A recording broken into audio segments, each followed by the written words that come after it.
That's older than Jesus. ちょっと待って。もしもし、お疲れ様でした。運命会館の音がする。Hey, 運命会館の音がする。Hi everyone, I'm Daniel. Hi everyone, I'm Yuka. So tonight we are going to do a reaction video. The video that we're going to react to is called History of Japan. I know what you're thinking, this probably sounds really boring, but this video is pretty funny. So let's get started. Japan is an island by the sea filled with volcanoes and it's beautiful. In the year -1 billion, Japan might not have been here. In the year -40,000, it was here, and you could walk to it, and some people walked to it. Then it got warmer, some icebergs melted, it became an island, and now there's lots of trees, because it's warmer. So now there's people on the island, they're basically sort of hanging out in between the mountains, eating nuts off trees, and using the latest technology, like stones and bowls. Ding dong, it's the outside world, and they have technology from the future, like really good metal and crazy rice farms. Now you can make a lot of rice really, really quickly. That means if you own the farm, you own a lot of food, which is something everybody needs to survive. So that makes you king. Rice farming and rice kingdoms spread across the land, all the way to here. Hi everyone, I'm Pandit Sensei. Rice farming in Japan began in the Jomon period. Japan has been growing rice for over 3,000 years. Rice has become a major part of Japanese food culture, and Japan has become world famous for producing high-quality rice. Some popular types include Koshihikari from Niigata Prefecture, Akita Komachi from Akita Prefecture, and Hinohikari from Kumamoto, just to name a few. The most important kingdoms were here, here, here, here, here, here, and here. But this one was the most important, ruled by a heavenly super person, or emperor for short. Knock knock, get the door, it's religion. The new prince wants everyone to try this hot new religion from Biekt. Please try this religion, he said. No, said everybody. Try it, he said. No, said everybody again, quieter this time. Prince Shotoku spread Buddhism in order to build a centralized nation and govern the nation in peace. He spread Buddhism to bureaucrats and gentry as a common perception and morality governed the nation. And so the religion was put into place, and all the rules that came with it. Then the government was taken over by another clique, and they made some reforms, like making the government govern more, and making the government more like China's government, which is a government that governs more. Hi, China, they said. Hi, dipshit, said China. Can you call us something else other than dipshit, said Japan. Like what, said China. How about Sunrise Land, said Japan. And they stole China's alphabet and wrote a book about themselves. And then they made lots of poetry and art and another book about themselves. Then they stopped moving the capital every time the emperor died and kept it in one place for a while, right here. Today, the capital of Japan is Tokyo, but it used to be different. Until 784, Heijukyo in Nara was the capital. But for the next 10 years, Nagaoka-kyo. And in 794, Heian-kyo in Kyoto became the capital of Japan. Heian-kyo was the capital of Japan for 1,075 years, from 794 to 1869. After that, the capital of Japan moved from Kyoto to Edo. So actually, Tokyo has only been the capital of Japan for 151 years. Kyoto was the capital of Japan for the longest period in Japanese history. For that reason, people who want to experience the traditional history of ancient Japan are recommended to spend time in Kyoto. Conquered the north finally, get that squared away. A rich hipster named Kukai is bored with modern Buddhism, visits China, and learns a better version, which is more spiritual. Comes back, reinvents the alphabet, and causes art and literature to be great for a long time. Koyasan is one of the sacred sites of Japanese Buddhism that was opened by Kobodashi Kukai more than 1,200 years ago. Kukai introduced Shingon esoteric Buddhism in the early Heian period. Then Kukai opened the Shingon sect with the teaching of Shingon esoteric Buddhism on Mount Koya and built Kongo-Buji. Koyasan, the head temple of the Shingon sect, was founded by Kukai. In the Okunoen, there is a mausoleum where Kukai was settled to meditate and become the reincarnation of Buddha. It is said that Kukai is still alive in Mount Koya, and meals are still brought to Okunoen twice daily. This ritual is called Shojingu. Also, there is a deep relationship between 88 places in Shikoku and Kobodashi Kukai. There is a heritage trail pilgrimage that follows the route Kobodashi took during his separate pilgrimage to these 88 places, called Shikoku 88 Kashi Makery. Yay! And the royal palace turned into such a dream world of art that they really didn't give a shit about running the country. So if you live outside the palace, how are you supposed to protect your shit from criminals? Hire a samurai. Everyone started hiring samurai. Hire a samurai. I think what's funny so far from this video is like the color on the text and also like the musical things, like hire a samurai. It's like so quirky that it just kind of works, like with the humor, but it's not very complicated, right?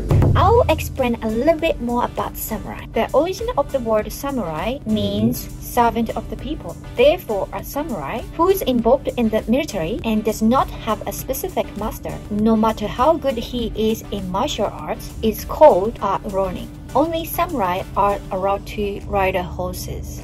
Important people hired samurai. Poor people who could not afford to hire samurai did not hire samurai. The samurai became organized and powerful, more powerful than the government, so they made their own military government. Here, they let the emperor still be emperor, but the shogun is actually in control. Breaking news, the Mongols have invaded China. We've invaded China, Said the Mongols. Please respect us, or else we might invade you as well. Okay, said Japan. So the Mongols came over, ready for war, and died in a tornado. But they tried again, and had a nice time fighting with the Japanese, but then died in a tornado. The Mongol Empire at the time was incredibly strong. They controlled from Turkey in the west to the Korean Peninsula in the east and to Myanmar in the south. In fact, the Mongol Empire governed about 25% of the land on Earth. At the time, Japan was stockpiling a lot of gold from all of their rich natural resources. However, because Japan was far away from the continent, very few foreign merchants came. Kublai Khan, the fifth emperor of the Mongol Empire, heard the rumor of Japan's rich resources and moved in to take the gold by force. Luckily, Japan was not invaded by Mongol Empire up to massive typhoon which sank the Mongol ships. And the emperor overthrows the shogunate. Then the shogunate overthrows him back and moves to Kyoto and makes a new shogunate. And the emperor can still dress like an emperor if he wants. That's fine. Now there's more art. Like painting with less color, collaborative poetry, plays, monkey fun, tea parties, gardening, architecture, flowers. It's time for who's going to be the next shogun. Usually it's the shogun's kid, but the shogun doesn't have a kid. So he tries to get his brother to quit being a monk and be the next shogun. He says okay, but then the shogun has a kid. So now who's it going to be? Vote now on your phones. And everyone voted so hard that the palace caught on fire and burned down. The shogun actually didn't care. He was off somewhere doing poetry. And the whole country broke into pieces. Everyone is fighting with each other for local power, and it's anybody's game.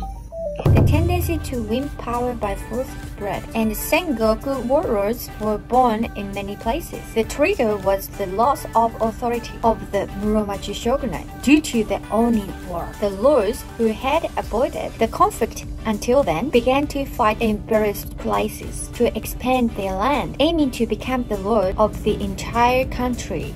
Knock, it's Europe. No, they're not here to take over. They just want to sell some shit, like clocks and guns. And Jesus. So that's cool, but everyone's still fighting each other for control, now with guns. And wouldn't it be nice to control the capital, which right now is puppets, with no one controlling them?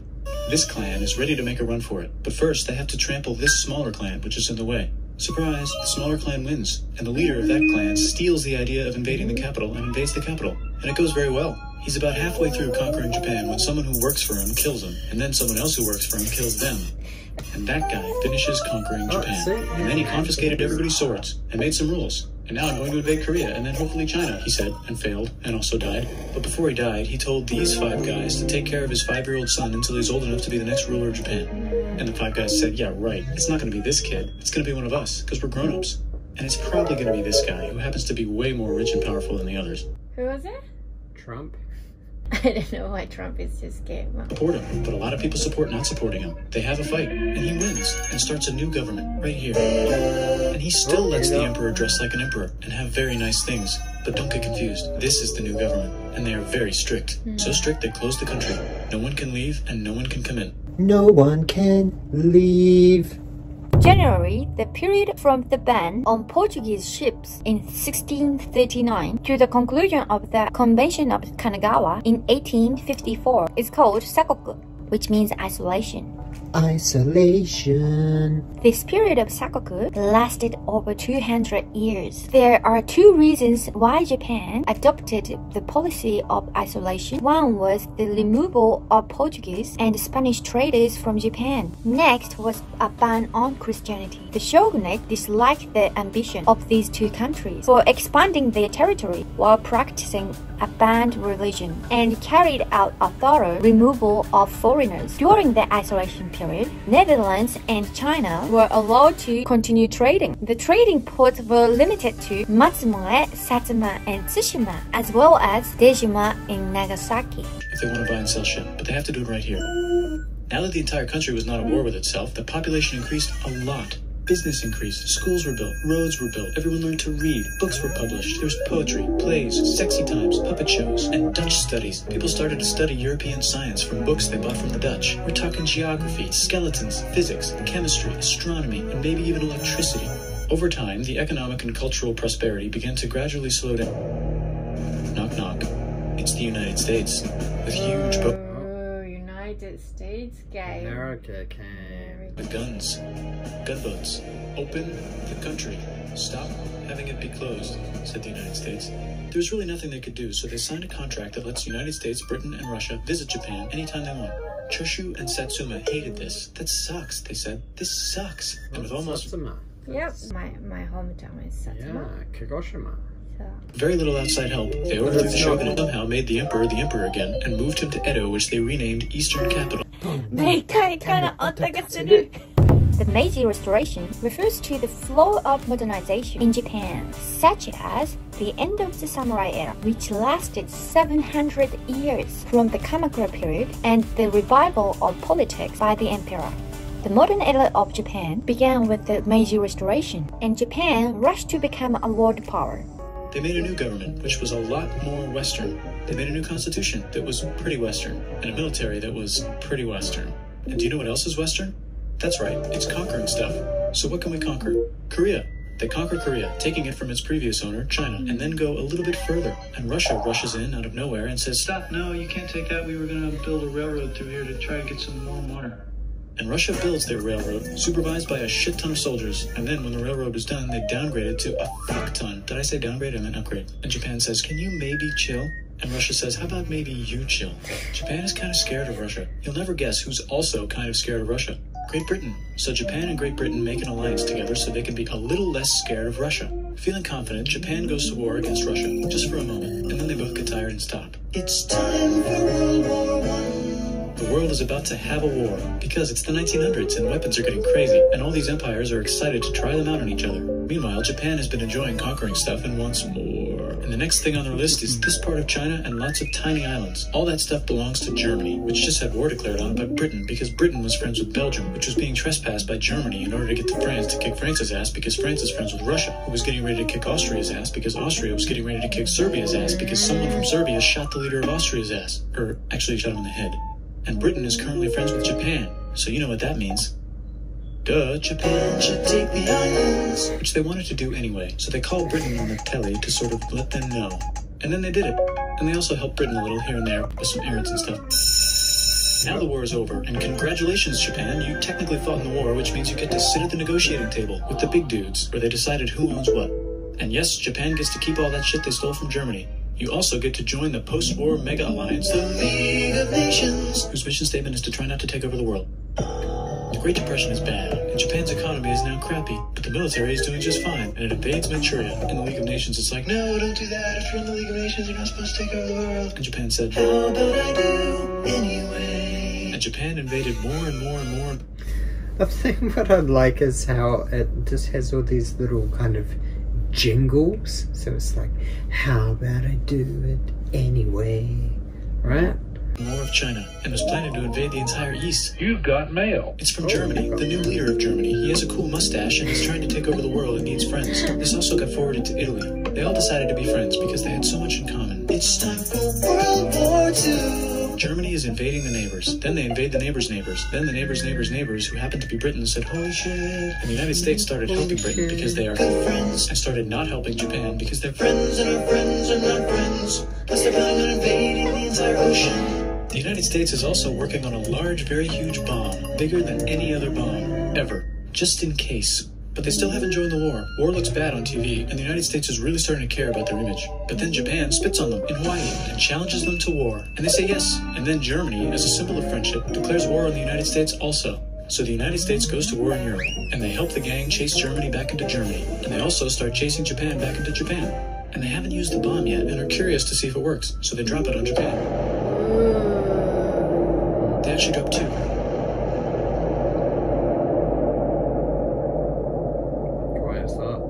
The atom bomb was dropped in Hiroshima first. And the next Nagasaki 3 days later. We went to the Hiroshima Genbaku Dome. The peace dome. In Kagoshima, which is my hometown, there is also a war museum in Chiran. So Chiran was the place for the Tokkotai, which is kamikaze pilot fly from Chiran. So I went to that museum as well. It was pretty cool actually, because it had the kamikaze plane, but we didn't actually go all the way into the museum. We just walked around all the outside exhibits because we didn't go in. A lot of people coming from overseas to see the place. The Chiran is very famous. There are a lot of letters from those kamikaze kids. They were still very, very young. Because at the time that was close to the end of the war, the government used a lot of teenagers. They're still 17, 19, but they were believing that they're gonna survive. No, they're gonna win the war. So they know that they're gonna die, but they need to, sacrifice because they cannot say that I don't want to go, right? Because that's a family's pride. And honor. Yeah, and everyone is brainwashed by the government that we're gonna win. That's why we have to get together. As everyone knows, Japan kind of lost World War II, and many people were sacrificed during the war. Not only Japanese, but also many other citizens from every country around the world. So when I moved to Papua New Guinea, my image of PNG was battlefield of World War II. So Japanese, Australian, American, English, New Zealander, Dutch, and PNG people are also sacrificed by this World War II. It's been about 75 years since World War II ended, and when we visited Rabaul in Papua New Guinea last year, we both kind of experienced quite a lot of things that we couldn't even imagine what life was like during the wartime. Yeah, right? we went to the hospital, like a Japanese hospital, Chinese cemetery. It wasn't even really a hospital, it was like a whole, it was like a secret tunnel that the Japanese had dug out into a mountain, and it was like very dark and low, and they just dug straight into the cliff, into the rock, and they had an operating theatre, a small kitchen with just all the smoke and everything. Yeah, and we can still find a lot of little jar for the medicine which they've been used. When you think about how much time they had to spend in this cramped, dark little tunnel, kind of hiding from the British and the Australian and New Zealand soldiers, then it would have been a pretty difficult and stressful time for the Japanese soldiers. There was no civilization or any roads or anything, so there was just really thick jungle. It would have been hot, it would have been sweaty, it would have been so I can imagine that a lot of people died by the dengue or malaria. It was so hot and just a jungle. So we saw like harbour where all the boats and submarines would come in, because it was like close to the cliff that we climbed up. There was like a very deep harbour that the submarines and U-boats would come into. What else was it? We went to the museum as well. And there was like a observation. Who was the Japanese general? Yamamoto Isoroku. He was a very famous Japanese wartime general during World War II. But the general office called Yamamoto Bunker.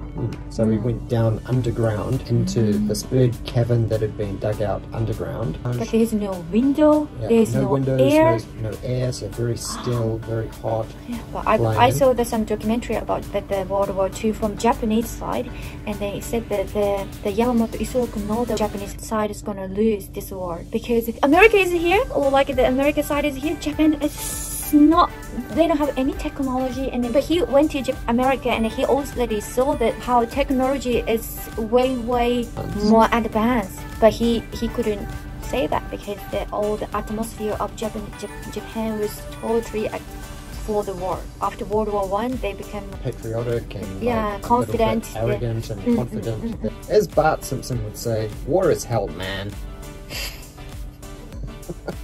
Look at it! Look at this! What did you say? War is hell, man. I had a t-shirt with that exact picture when I was a kid. War is hell, man. Okay. I seriously did.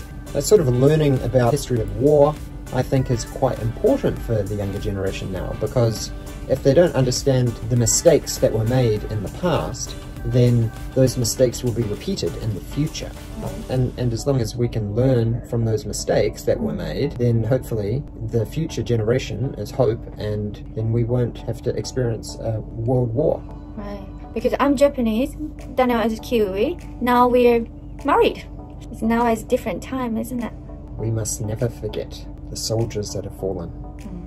Like, I think the beauty of war is that you're serving your country, right? So that's sort of a phrase that gets repeated regularly when talking about war, is that it's a very noble sacrifice, that you're putting your country before yourself, right? So you're prepared to sacrifice yourself so that other people can survive and benefit from the peace that you're fighting for, which sounds a little bit ironic that you're fighting for peace, but if the ultimate goal is peace, then the powerful forces who are wanting global peace kind of need to win to beat the forces and the armies who want chaos and destruction.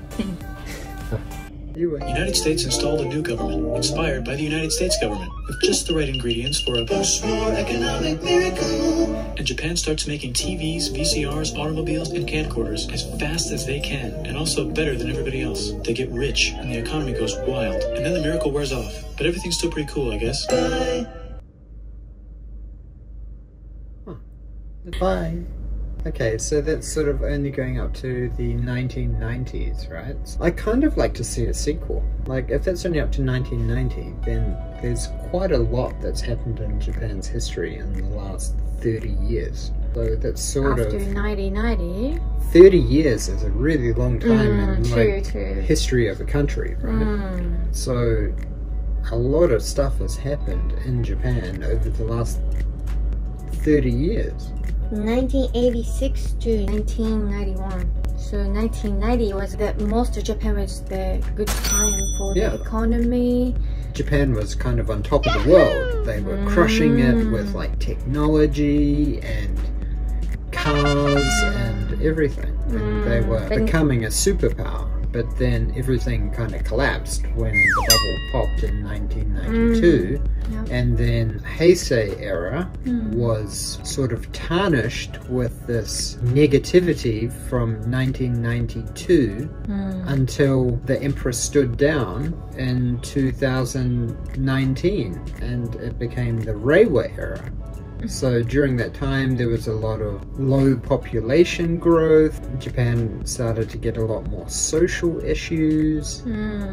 I feel like the Japanese economy became mature, like the same as Europe. Now as Japanese industry is going down. But what is the future? How are they stimulating the technological growth of Japan? Toyota's building that big electric city close to Mount Fuji. But the point of the economic growth is population, right? And then a lot of Japanese people doesn't have a kid anymore, or like society is changing. The industry is also changing. Company that was top of the world are now, we don't know, you know, because other country like Korea or like other Asian country is getting more powerful. But you know, it's not a competition, right? It's not a competition, but I think my point, what I was trying to get at, was with every new emperor there's a new era. So the Heisei era had a lot of negativity, so that's why when it was a big secret about what's the new emperor's era going to be called, then it was announced as Reiwa, which is sort of hopeful and okay, this is the time that we're gonna make Japan great again. In Heisei era, I think the Japanese government, Japanese company, they were struggling a lot, and then a lot of technology was changing. You know, IT bubble 2000, wasn't it? So it's like a Japanese economy faced to frozen. Change. But it built up and then it crashed and then it sort of got stuck, and they weren't trying to So that's what revolutionize like the tech industry so much. maybe that was because the rest of the world was becoming very globalized, right? And opening up their borders and freedom of travel and the ability to work remotely started to take off, while Japan was very conservative a little conservative. bit, because they used to had a lot of population. They don't have to connect with other countries, so they didn't see the any benefit to be a global. So when the new emperor took the throne in 2019, then his new era was called the Reiwa era. So my understanding is that the Reiwa era is supposed to symbolize growth and fortune and harmony and peace. So that was sort of supposed to motivate the Japanese population to change their mindset and have hope for the future. The government and emperor is not really connecting in Japan. But it's kind of like the UK, right? The Queen is a figurehead. The Emperor is also a figurehead. Yeah, it's just but like all a of the figurehead. government decisions that control the country are done by the Prime Minister. Yeah, everyone likes the emperor and that the history of Japan. So everyone is hoping the Reiwa era can be a new, different era for Japanese, more bright future ahead. So, what did you think of the video? Do you think you learned much about Japanese history? It's just so simplified, but it's funny and it has a lot of kind of internet memes and things like that in it. A little bit dark internet humor. Yeah. But it sort of makes a very dry topic a lot more fun and interesting. Yeah, but that was based on kind of reality, wasn't it? But I don't remember history at school ever being taught like that. It was very dry and very boring and very just big, thick textbooks, and yeah, it wasn't very exciting. Imagine if they taught Japanese history like that at Japanese schools. It's quite shallow, but yeah. but it very might be shallow, easy but- to understand for someone who doesn't know anything about the Japanese history. Where I think that this video has done really well is in giving people a broad, very simplified snapshot of Japan's history, which is a good foundation. If you want to learn more about any particular topic, then, well, there's the internet. You can do that kind of research. Or there's even a lot of media being released now, like film and even video games, which, like, one particular game that's come out very recently this year is called Ghost of Tsushima. So I've been playing that a little bit, and it's a really, really beautiful game, and its main draw card is that it actually focuses on this very unique period of time in Japan's history when the Mongols were invading Japan. So the whole game is set within this time period. Everything I know about Japan must be from anime, Kurosawa movies, and video games. That brings us to the end of another video. Hope you learnt something new. Please leave a comment down below in the comment section, and don't forget to smash the like button, click the subscribe button, and ring the bell for the notifications. Join us next time. Bye! Bye!